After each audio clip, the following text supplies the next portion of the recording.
Hey everyone, welcome and welcome back to the video. This is me Akshita and आपको तो पता ही है कि हमारा मिड टर्म ख़त्म हो चुका है और मिड टर्म ख़त्म होने के बाद एज ए स्कूल के रिचुअल्स के हिसाब से अब नए नए चैप्टर से स्टार्ट होंगे और सारे सब्जेक्ट में हर एक नया नया चैप्टर स्टार्ट हो रहा है। पता नहीं क्यों भाई, हर एक सब्जेक्ट में नया नया चैप्टर स्टार्ट करके हमें इतना सारा लिखने वाला काम दे रहे हैं का मन ना करे तो भी लिख के जाना हो। तो हम लोगों ने अपनी स्टडी को स्टार्ट की केमिस्ट्री के चैप्टर 3 को पढ़ने के साथ। पढ़ा नहीं, बस उसमें भी लिखा है, क्योंकि आजकल भाई कुछ पढ़ने का टाइम ही नहीं मिल रहा, बस इतना सारा लिखने वाला वर्क हो चुका है। और एक मैं जिसका लिखने से कोई रिश्ता नहीं, और लिखने बैठो तो इतने सारे नखरे करती हूँ, मत पूछो भाई, लिखने का मन नहीं करता। और एक ही है केमिस्ट्री के चैप्टर 3 में पहले बताया गया कि ये सारी चीज़ें सही है, फिर बताया गया कि नहीं, आपने ये सारी चीज़ों को गलत प्रूफ किया, फिर उसे भी लिखो, ड्रॉबैक्स को भी याद करो एंड जो सही बताया उसे भी याद करो। अरे भाई, जो गलत ही बता दिया तब उसे याद करने से क्या फ़ायदा। जो ये लिखने वाले काम है ना, मुझे उससे बिल्कुल भी नफरत है। एक तो इतना सारा लिखने के लिए दे देते हैं, इतनी सी भी नहीं सोचते हैं कि इतना सारा बच्चे कैसे लिखेंगे, फिर भी इतना सारा लिखने के लिए दे देते हैं। एक ऐसा सब्जेक्ट जिसकी थ्योरी तो बेस्ट होती है, बट जो उसके MCQs क्वेश्चंस आते हैं वो मुझसे तो सॉल्व होना, हे भगवान, मतलब इतने ज़्यादा वो हार्ड टाइप के होते हैं कि वो मुझसे बहुत जल्दी सॉल्व नहीं होते। वो है इंग्लिश ग्रामर, जो कि एग्ज़ाम में मैंने तो सारा थ्योरी कर लिया, बट ये जो इंग्लिश ग्रामर का टिक द करेक्ट ऑप्शंस था, भाई मत पूछो, ये ऐसा था ही। मुझे ऐसा फील हो रहा था कि मैंने ऐसे क्वेश्चंस तो कभी पढ़े ही नहीं भाई, सच में। फिर भी मैंने सारे क्वेश्चंस को अटेम्प्ट किया बिकॉज वो टिक द करेक्ट ऑप्शन थे। क्या पता मेरी किस्मत चल गई और सही हो गए तो। एंड फिर उसके बाद मैंने इंग्लिश ग्रामर का फेयर करना स्टार्ट किया। भाई समझो मैं कितनी बड़ी भुलक्कड़ हूँ, मैं अपना कॉपी ही ले जाना स्कूल में भूल गई थी, वरना फिर मुझे इतनी सारी मजदूरी नहीं करनी पड़ती अगर मैं कॉपी लेके गई होती तो।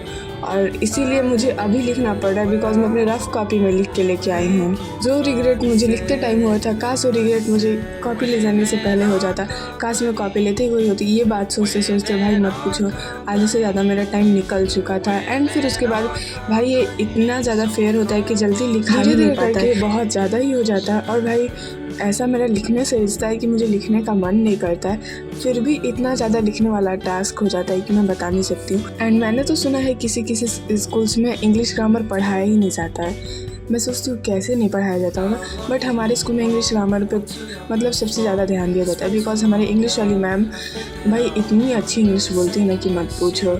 और वहीं हम लोग को इंग्लिश पढ़ाती हैं और सच में बहुत अच्छा ही पढ़ाती हैं, और चैप्टर्स भी इतना अच्छा पढ़ाती हैं।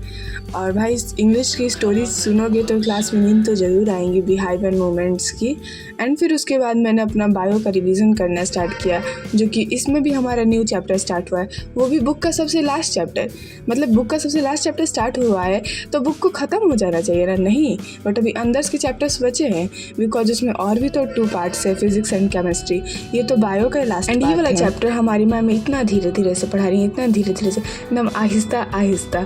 भाई सच में हम बता नहीं सकते कितना धीरे से, बिकॉज हमारे पास बहुत ज़्यादा टाइम है अभी, मैम को ऐसा लगता है।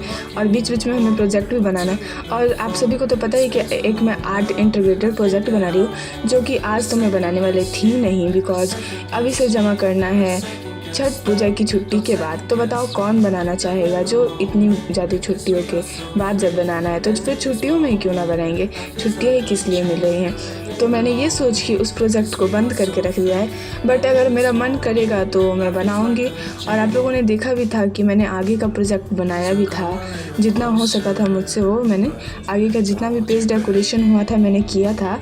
और अब तो ज़्यादा बचा भी नहीं है, जो है सिर्फ लिखने वाला बचा है। मतलब अभी बहुत सारा पेज मुझे डेकोर करना है, बट मतलब अब ज़्यादा मुझे ऐसा नहीं लगता कि है, बट फिर भी बहुत ज़्यादा है क्योंकि अभी मुझे बहुत ज़्यादा उस पर वर्क करना होगा। एंड फिर मैंने अपने बुक का लास्ट चैप्टर रीडिंग किया।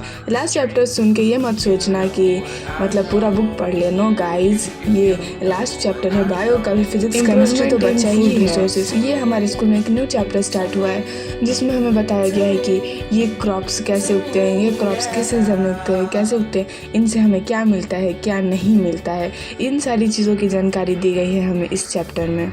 एंड साइंस का हर एक चैप्टर समझना बहुत ज़्यादा ही ज़रूरी है, इसीलिए मैंने उसे रीडिंग भी किया। मैं रीडिंग भी करती हूँ चैप्टर्स को। एंड मुझे स्कूल एंड ट्यूशन्स में भी नहीं समझ में आता है तो मैं थोड़ा बहुत ऑनलाइन भी समझ लेती हूँ। एंड अब मैंने कुछ थोड़ा बहुत सोचा है कि कल के लिए प्लान भी बनाऊंगी, बिकॉज़ हमेशा मैं प्लान बनाती हूँ बट वो कभी सक्सेसफुल नहीं हो पाता है, तो इसीलिए मैंने सोचा कल सुबह में ही उठ के प्लान बनाएंगे। फाइनली हमारा लिखने वाला टास्क कंप्लीट करके हम लोग एक नए दिन की नई शुरुआत करने के लिए अपना बैग पैक करने लगे, क्योंकि हमें नेक्स्ट डे स्कूल भी जाना था। तो सबसे पहले हमारे जितने भी बुक्स थे उसे रखा, एंड फिर जितनी भी कॉपीज़ थी उसे रखा। एंड आज तो मैं एक भी कॉपी नहीं छोड़ने वाली हूँ, ऐसा मैंने सोचा था।